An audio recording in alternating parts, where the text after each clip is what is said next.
Okay. Bismillahirrahmanirrahim. Assalamu alaikum everyone. Wa alaikum assalam wa rahmatullahi wa barakatuh. So, inshallah, today the talk will be on love of the Prophet sallallahu alaihi wasallam. Now, I'd just like to ask everyone, what do you think the greatest blessing is that we have, just generally? Go on. That we get to be Muslim. Yeah, that's what I was. That's the answer I was looking for actually. But yeah, go ahead. Wait, what did you say again? What's the greatest blessing? The greatest blessing is that we are on earth at least. Okay, alhamdulillah. Yes, that's true. But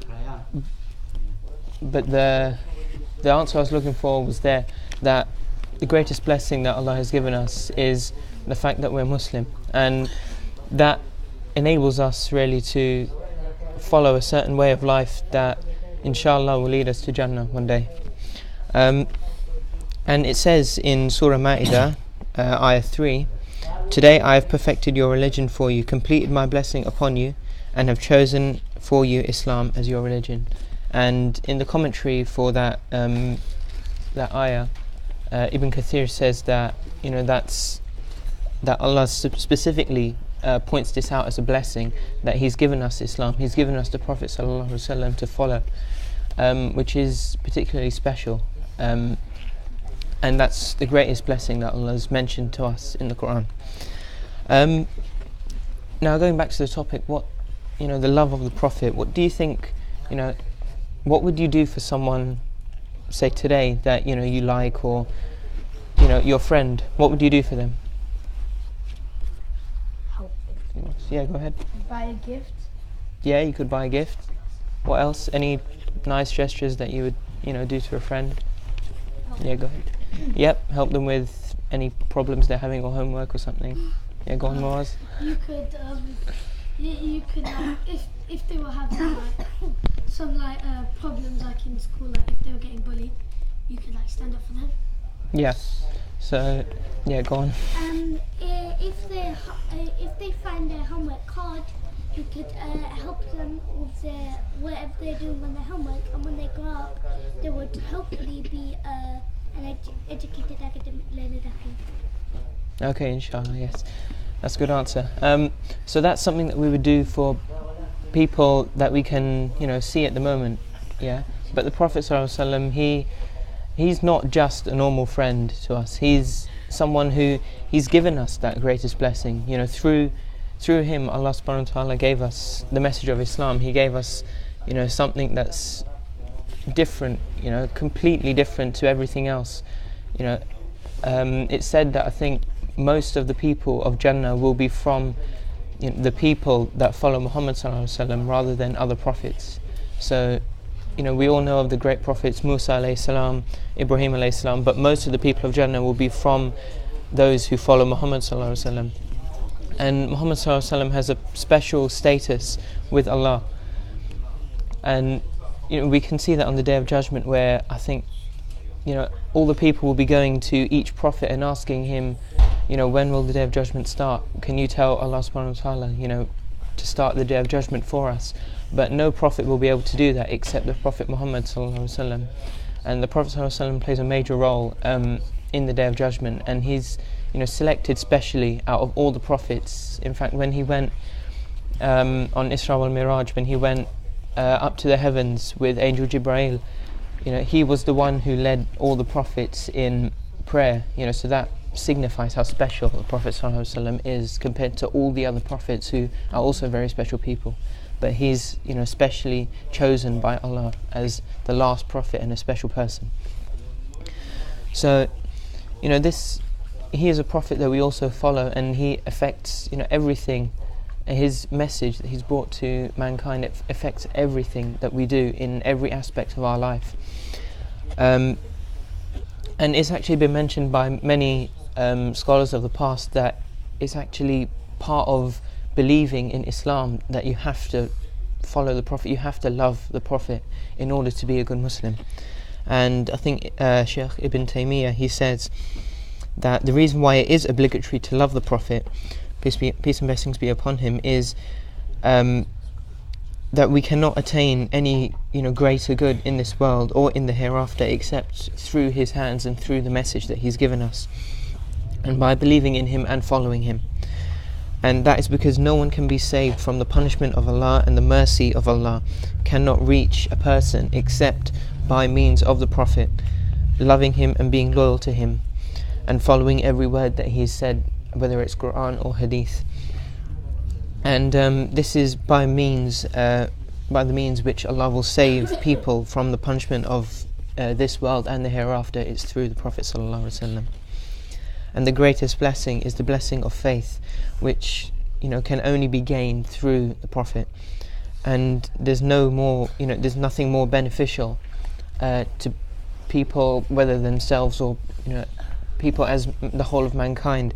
There's nothing that's more beneficial to us than the message that Allah has revealed through the Prophet ﷺ. And it's mentioned by many other scholars as well that love of the Prophet is very important.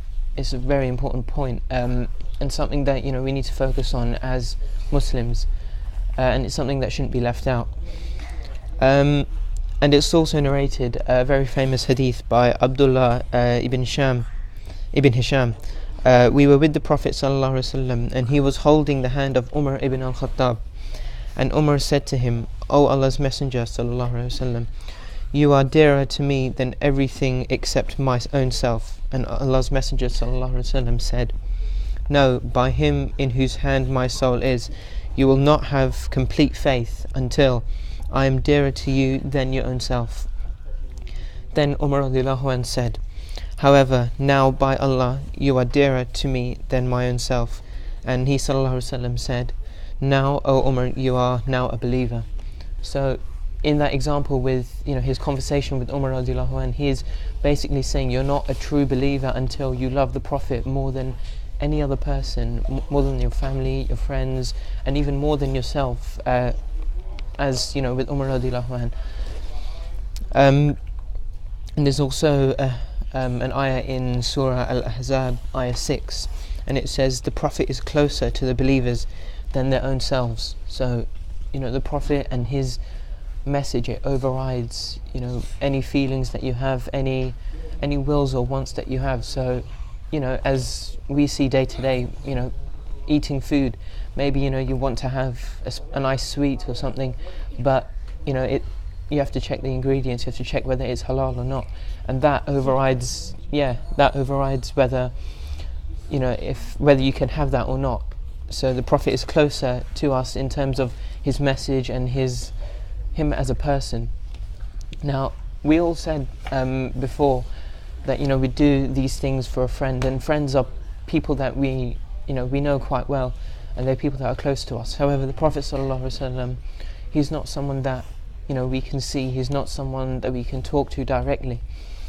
However, love for the Prophet ﷺ can be shown not only through making dua for him, but also following the message that he ﷺ has given us. And that's really something that the Prophet emphasized on, and he continuously made dua for people, not only the Sahaba at that time, but he made dua for many people after him, and he made special dua for the people who will follow him even though they don't know the Prophet ﷺ as a person.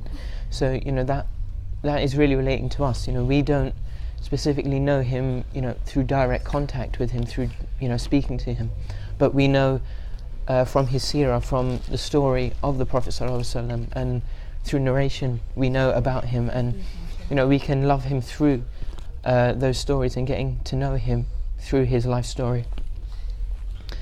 And also Ibn Qayyim, he's a very famous scholar, he said on that the ayah that I just quoted from Surah Al-Ahzab, he said that really the main points to draw from that ayah, the Prophet is closer to the believers than themselves, is two main points. The first is the negation and affirmation. So the Prophet ﷺ negates that a person can have complete iman with the statement, "No, by him in whose hand is my soul." So basically it's saying that you can't have complete iman unless you love the Prophet ﷺ more than your own self. And that's one important point we can draw from there. And the second is the character of the Sahaba. So we see that Umar radiallahu anh, upon hearing that hadith and the ayah that was revealed, that the Prophet ﷺ is closer to every one of us, is closer to us than our own selves. Upon hearing that, Umar radiallahu anh, he went back, he reflected, and then he came back to the Prophet ﷺ after thinking about the hadiths for quite some time, and then he said that the Prophet ﷺ is closer to him than his own self. So the fact that the Sahaba, they immediately acted upon what was revealed, that's also a very special point to take from the hadith that I just quoted and the ayah. Another important point to take is that the Messenger ﷺ has more rule over an individual than the individual of his or her own self. So what we were saying about halal and haram, whether we can have a certain food, it's not up to whether we want it or not. I mean, it's more up to whether the Prophet ﷺ has said that we can have it or not, and then within that we can have our own choice. So as long as it's halal, we can have a choice in what we can eat, or what we can do, what we can say. But if it's haram, then we don't. That overrides any sort of feeling, any desire that we have. So there are three critical conditions that the scholar just wanted to point out. One is that we must confess that our belief. So there are conditions actually that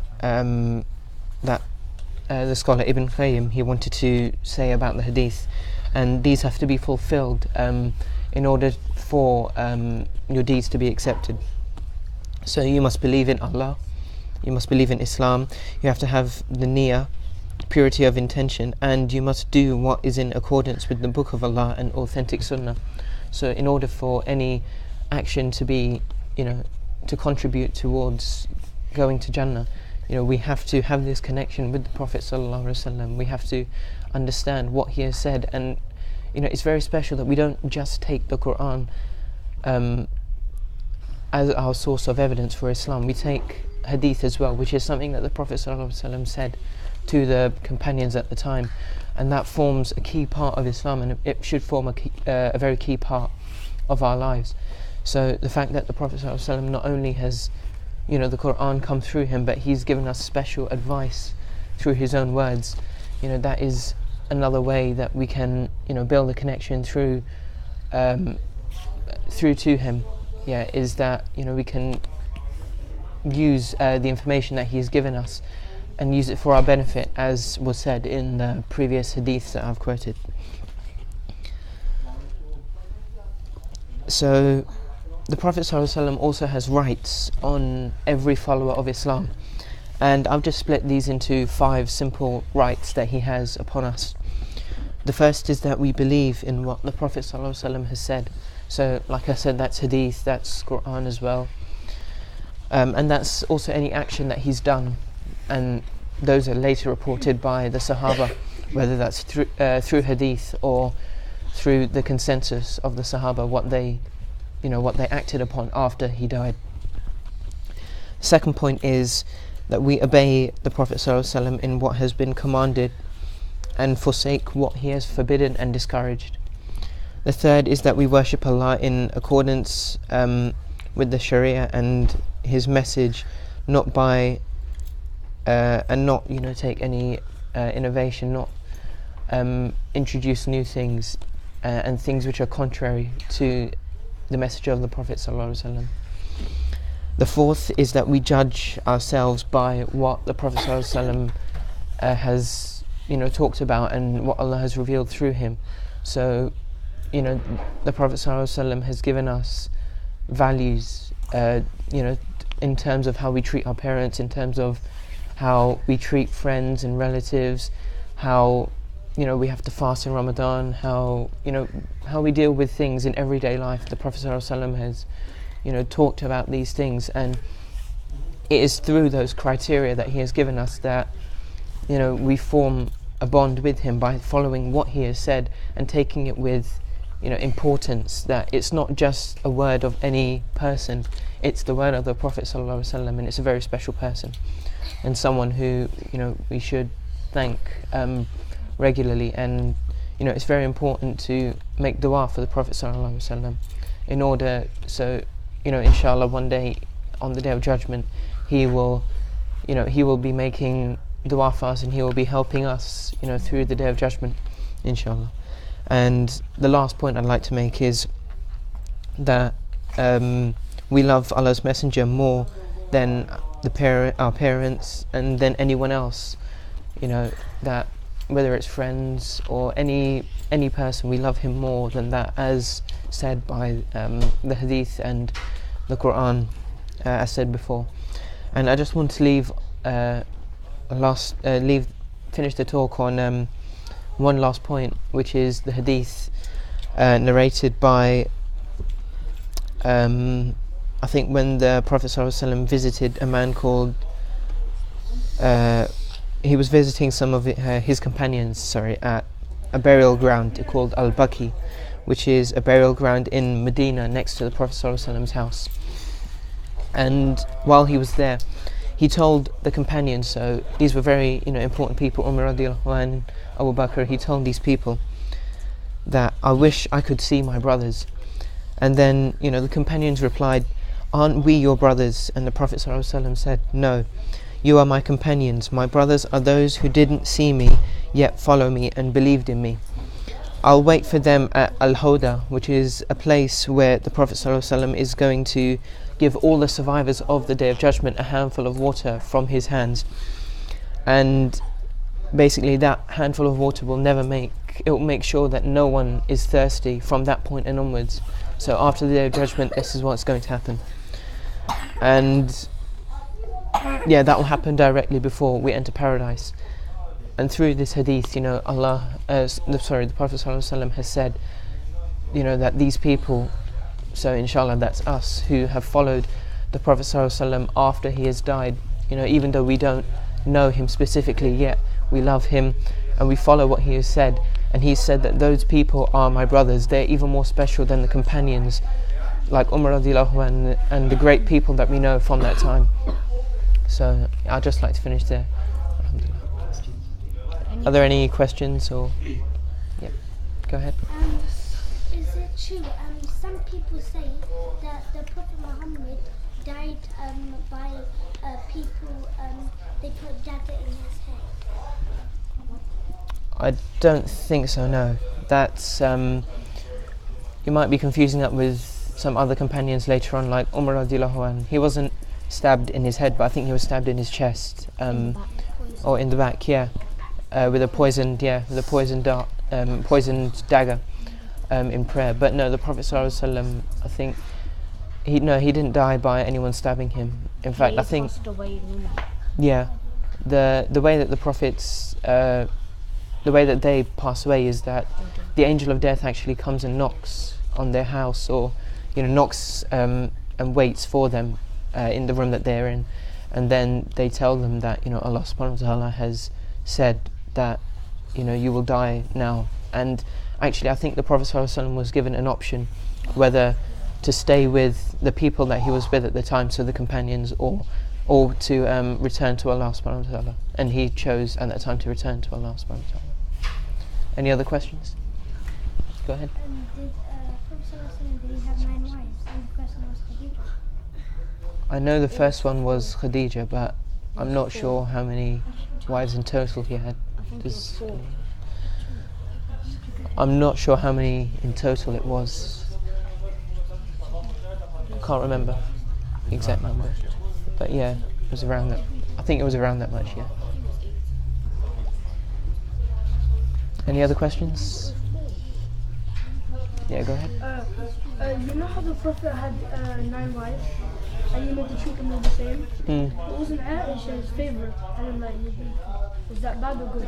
Because like, are you meant to shoot them soon? No, I think they weren't all at the same time. So Khadija, she passed away in Makkah, I think.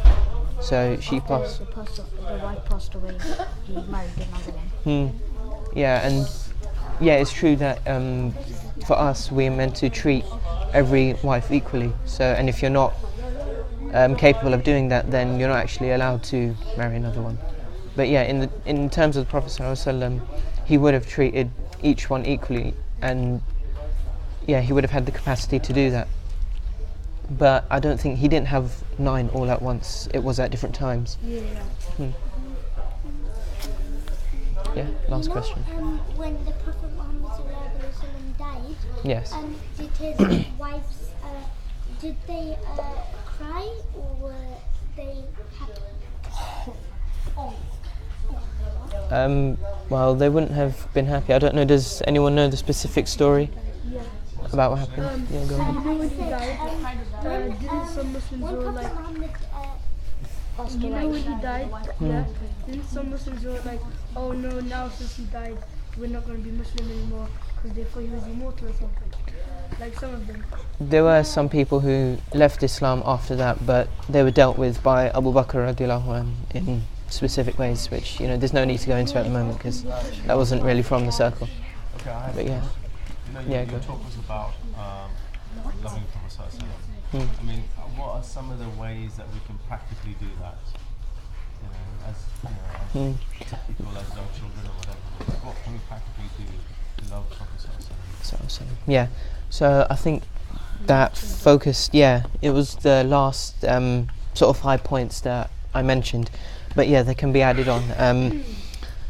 So the first one was to believe in the Prophet ﷺ, and to basically obey every command that he is given, whether that's through his hadith or through the Quran, and it's to follow his example. And some practical points that we can take from that is we can make dua for the Prophet ﷺ. And I can't remember exactly. Maybe someone can help me here. But it's very important in saying Sallallahu Alaihi Wasallam after the Prophet Sallallahu Alaihi Wasallam. And I think he I can't remember exactly the details, but he said that it's he basically said that those people whenever you say his name, it's very important to say Sallallahu Alaihi Wasallam after it. I can't remember the exact hadith at the time, but yeah. Another practical point is, like I just said, so we can study the hadith of the Prophet ﷺ, we can study his life, the seerah, and that's very important, because you can't love someone, you can't have any feelings for anyone unless you know who they are. So through reading the story, reading the seerah, we can get to know the Prophet ﷺ a bit better, and that's maybe another practical point we can take. Is there any other questions? Yeah, go ahead. Last question, inshallah. You see that you said that the Prophet ﷺ would give water so then when they enter paradise they will never feel thirsty. Is there a special way that they will never, because in some hadith they say that you will never feel tired? Is there a special way? I don't know if that's relating to this specifically, but that's in Jannah, that you will never feel tired, you will never need to sleep. But it's through the Prophet ﷺ giving you this handful of water that you never have to drink in Jannah. You'll never have. You can if you want, yes, but you'll never be thirsty. You never have to drink, but it's an option there for you. So, is that it then, inshallah? You already asked the question. Is it true that you have to have a beard to be a Muslim man? Stop. That's not really related to the talk, but no, it's not. It's a sunnah. I mean, there are different opinions. Maybe there are. There are other. I think that's enough now. Yeah, we've so alhamdulillah we've discussed. It's been a good question and answer session, and we've discussed the love of the Prophet ﷺ, And like Uncle was saying, it's important for us to take practical points away. So just to remind you, inshallah, we can read the seerah, we can read the story of the Prophet ﷺ, and we can reflect on that, and possibly do something from there, and we can also make dua for the Prophet ﷺ. So I think we'll end with Surah Al-Asr. وَالْعَصْرِ إِنَّ الْإِنسَانَ لَفِي خُسْرٍ إِلَّا الَّذِينَ آمَنُوا وَعَمِلُوا الصَّالِحَاتِ وَتَوَاصَوْا بِالْحَقِّ وَتَوَاصَوْا بِالصَّبْرِ.